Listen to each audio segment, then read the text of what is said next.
नमस्कार दोस्तों, स्वागत है आपका स्टेनो गुरु यूट्यूब चैनल में। दोस्तों आज के डेली डिक्टेशन में हम लोग प्रैक्टिस करेंगे 80 शब्द प्रति मिनट की स्पीड से डिक्टेशन। चाहे आप हाई कोर्ट की तैयारी कर रहे हो या बिहार एएसआई की तैयारी कर रहे हो, एसएससी स्टेनोग्राफर की तैयारी कर रहे हो या डीएसएसबी की, सबके लिए लाभकारी होगा।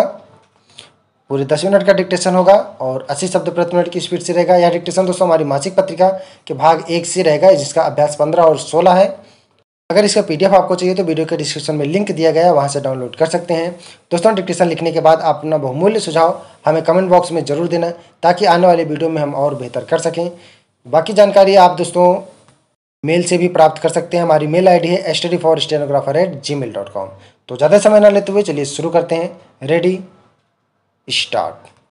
महोदय, हमें सभी हिस्सों में कठिनाइयों पर चिंता है, चाहे वे भारत के किसी भी भाग में क्यों ना हों, और हम सच्चाई से यह कोशिश करते हैं कि उपलब्ध साधनों के आधार पर सभी को समान रूप से सहायता मिले। एक माननीय सदस्य का यह कहना था कि हमारे यहाँ हमेशा ही सूखा पड़ता रहता है।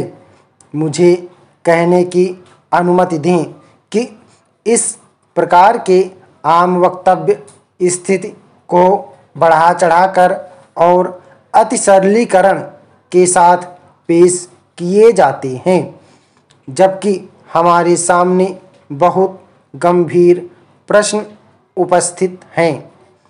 इस साल का सूखा कोई सामान्य सूखा नहीं है, यह बहुत असाधारण सूखा है। इससे कितने देश प्रभावित हुए हैं, यह बात इस तथ्य से स्पष्ट हो जाती है कि जो देश आमतौर पर अनाज का आयात नहीं किया करते, उन्होंने भी इस वर्ष बड़ी मात्रा में अनाज का आयात किया है। वस्तुतः इस विश्वव्यापी आधार पर साधन तथा धन जुटा रही है, जिससे सूखाग्रस्त देशों की सहायता की जा सके। उसने हमसे भी इसके लिए संपर्क किया है।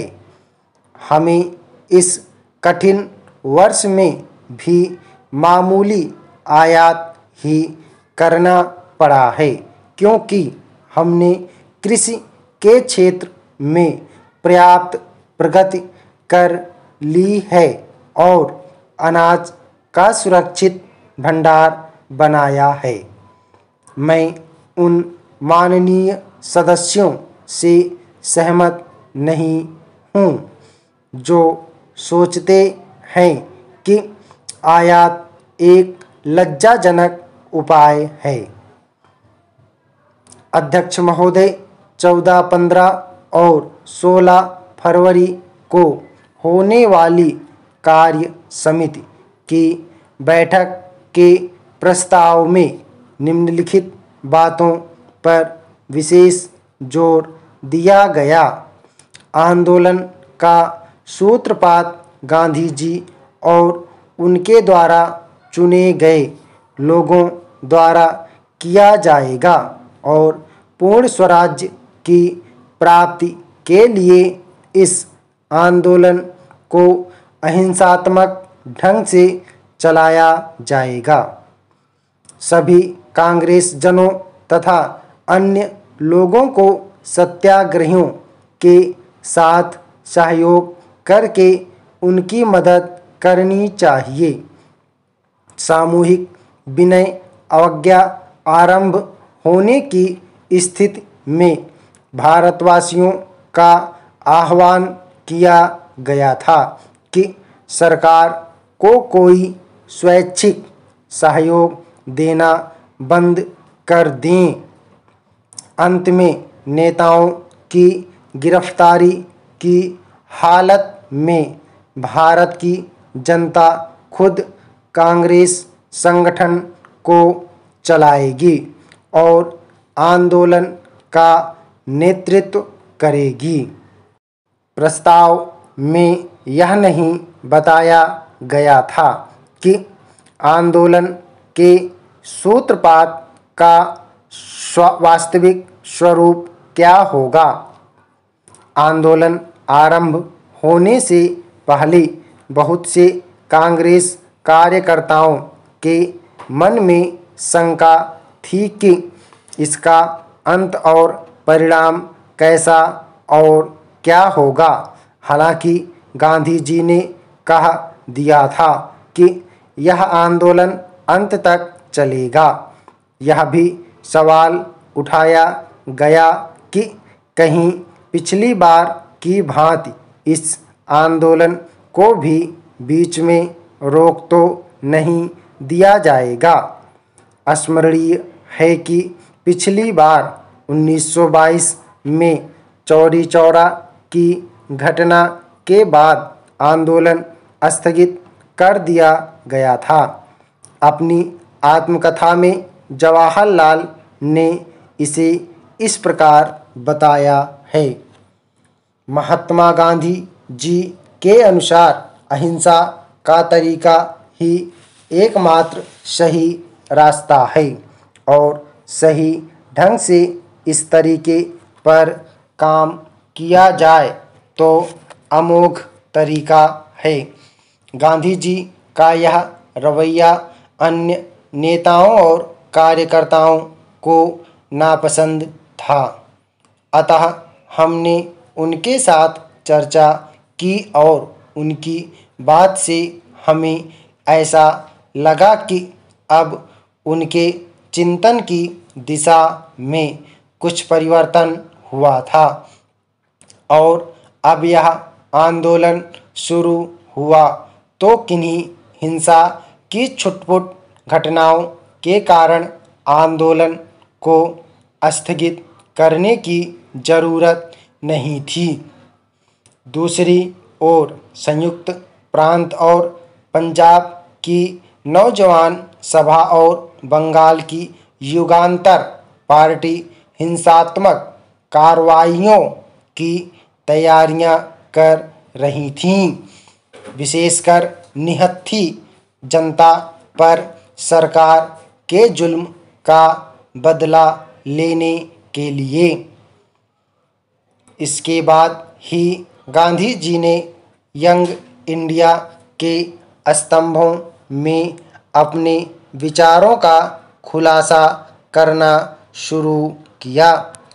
27 फरवरी 1930 को उन्होंने लिखा कि सविनय अवज्ञा आरंभ करने के बाद उनकी गिरफ्तारी अवश्यंभावी है।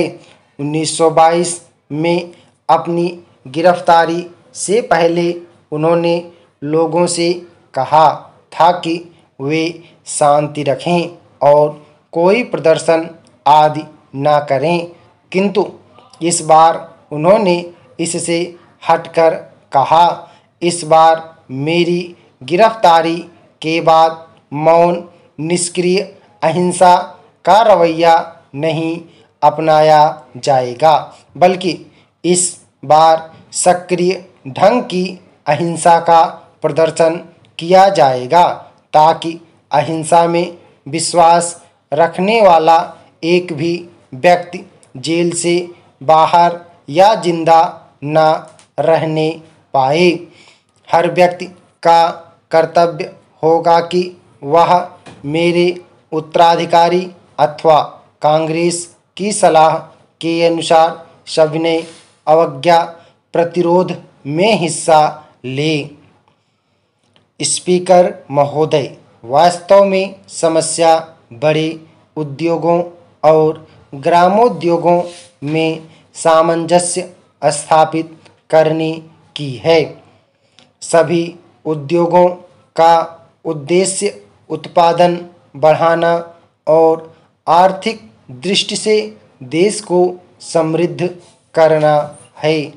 हमें देखना यह है कि इन उद्देश्यों की पूर्ति के लिए भारी उद्योगों और घरेलू धंधों को देश के आर्थिक जीवन में क्या स्थान दिया जाए।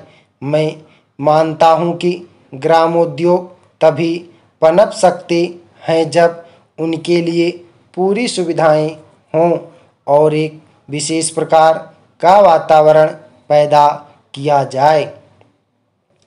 माननीय सदस्यगण, 21वीं सदी के तीसरे दशक के प्रारंभ में संसद के संयुक्त सत्र को संबोधित करते हुए मुझे प्रसन्नता हो रही है।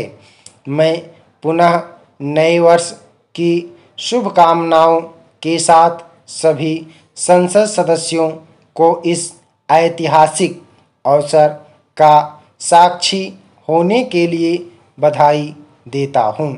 यह दशक भारत के लिए बहुत महत्वपूर्ण है। इस दशक में हमारी स्वतंत्रता के 75 वर्ष पूरे होंगे। इस दशक में हम सभी को मिलकर नई ऊर्जा के साथ नए भारत के निर्माण को गति देनी है। स्टॉप। दोस्तों 10 मिनट 28 सेकंड का डिक्टेशन था, 80 शब्द प्रति मिनट की स्पीड से था। आप लोग इसको जरूर अभ्यास करिएगा। एक बारी में छूट जाता है तो 2 बारी, 3 बारी, 4 बारी, 5 बारी प्रैक्टिस करिए। जब तक ना छूटे तब तक प्रैक्टिस करते रहिए। अच्छे अच्छे शब्द आए हैं, आप लोग जरूर इसको लिखिएगा। उम्मीद करता हूँ कि वीडियो आपको पसंद आया होगा, तो वीडियो को लाइक कर देना और चैनल पर पहली बार आए तो चैनल को सब्सक्राइब कर लेना, साथ में नोटिफिकेशन बेल ऑन रखना, जिससे इंपॉर्टेंट वीडियो आपसे मिस ना हो। दोस्तों यह डिक्टेशन हमारी मासिक पत्रिका भाग 1 के अभ्यास 15 और 16 से है।